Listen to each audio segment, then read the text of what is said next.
Now, there are different kinds of distractions, but there aren't the really bad kind of distractions, which I'll talk about in just a minute.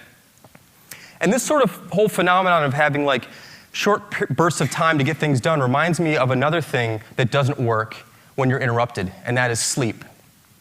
I think that sleep and work are very closely related. And it's not just that you can work while you're sleeping and you can sleep while you're working. That's not really what I mean.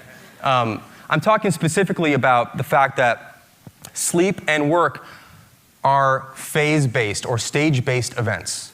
So sleep is about sleep phases or stages. Some people call them different things. There's 5 of them. And in order to get to the really deep ones, the really meaningful ones, you have to go through the early ones. And if you're interrupted while you're going through the early ones, so if someone bumps you in bed or there's a sound or whatever happens, you don't just pick up where you left off. If you're interrupted and woken up, you have to start again. So you have to go back a few phases and start again.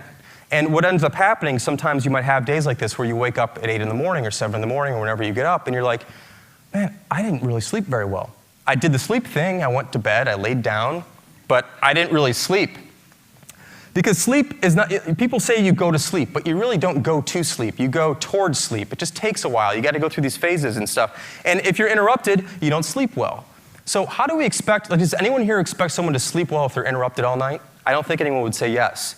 Why do we expect people to work well if they're being interrupted all day at the office?